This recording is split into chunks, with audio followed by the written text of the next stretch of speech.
नमस्कार। आज हम आरआरबी ग्रुप डी के एक बहुत ही जरूरी पहलू पर बात करने वाले हैं। एक ऐसा फैसला जो आपके आने वाले करियर को बना भी सकता है और बिगाड़ भी सकता है। जी हाँ, हम बात कर रहे हैं सही पोस्ट प्रेफरेंस चुनने की।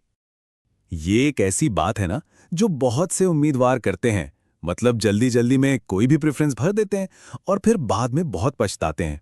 सोचिए, नौकरी मिल भी गई लेकिन आप खुश नहीं हैं, सिर्फ इसलिए क्योंकि पोस्ट गलत चुन ली। 14।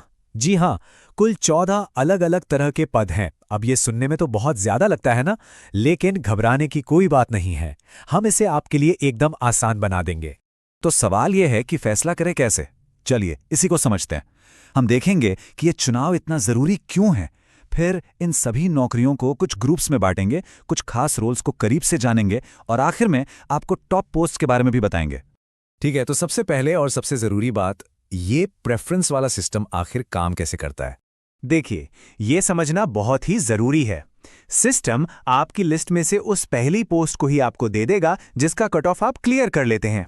बस खेल वहीं खत्म।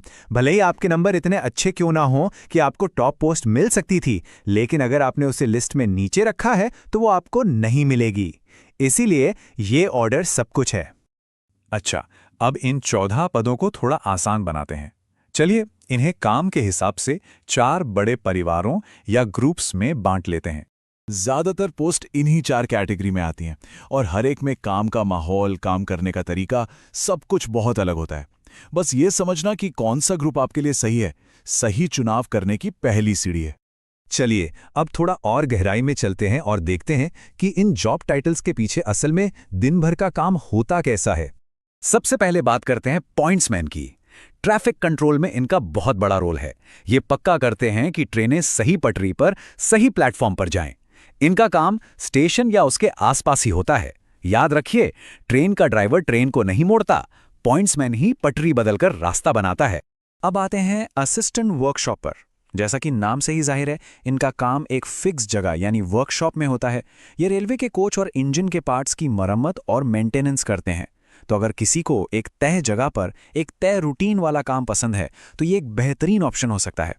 अब ये बहुत दिलचस्प है। देखिए, पोस्ट का नाम एक ही है, असिस्टेंट टीएल एंड एसी, लेकिन पोस्टिंग के आधार पर काम बिल्कुल अलग हो जाता है। एक है वर्कशॉप की नौकरी जहां लोकेशन फिक्स्ड है, और दूसरी है फील्ड की नौकरी जिसमें चलती ट्रेनों और अलग अलग स्टेशनों पर जाकर काम करना होता है। और अब बात करते हैं ट्रैक मेंटेनर की। ये ग्रुप डी की सबसे ज्यादा शारीरिक मेहनत वाली नौकरियों में से एक है। इनका काम सीधे रेलवे की पटरियों पर होता है, मरम्मत करना, सफाई करना और हर मौसम में ट्रैक को सेफ बनाए रखना। तो चलिए अब एक सीधी तुलना करते हैं सबसे ज्यादा मेहनत वाली नौकरियों और उन नौकरियों के बीच जो ज्यादा आरामदायक मानी जाती हैं। ये टेबल एकदम साफ साफ अंतर दिखाती है। एक तरफ इंजीनियरिंग पोस्ट्स हैं जैसे ट्रैक मेंटेनर जहां शारीरिक मेहनत बहुत ज्यादा है, और दूसरी तरफ वर्कशॉप और इलेक्ट्रिकल की नौकरियां हैं जो आमतौर पर एक ही जगह पर और ज्यादातर इंडोर होती हैं।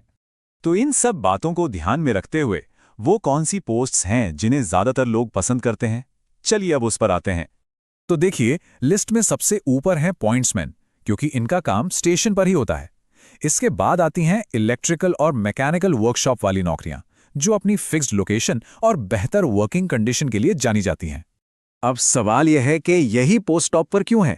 सीधी सी बात है, इन सभी में एक चीज कॉमन है, बेहतर वर्क लाइफ बैलेंस। मतलब काम करने की जगह फिक्स्ड होती है, शहर की सुविधाओं के पास होती है और शारीरिक मेहनत भी कम होती है। तो आखिर में सवाल बस इतना सा है कि प्राथमिकता क्या है। क्या एक जगह टिक कर आराम से काम करना ज्यादा जरूरी है, या फिर थोड़ा घूम फिर कर ट्रैवल अलाउंस वगैरह मिलाकर ज्यादा पैसे कमाना बेहतर लगता है।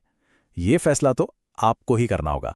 वैसे तो ज्यादातर ग्रुप डी पोस्ट्स की बेसिक सैलरी करीब करीब एक जैसी ही शुरू होती है, लेकिन जो ट्रैवल अलाउंस या दूसरे भत्ते मिलते हैं ना, उनसे कुछ नौकरियों में टोटल सैलरी काफी ज्यादा बढ़ जाती है। याद रखिए, ये सिर्फ एक नौकरी पाने की बात नहीं है, बल्कि एक ऐसा करियर बनाने की बात है जिसे आप लंबे समय तक खुशी खुशी कर सकें। इसलिए जो भी चुने, सोच समझ कर चुने।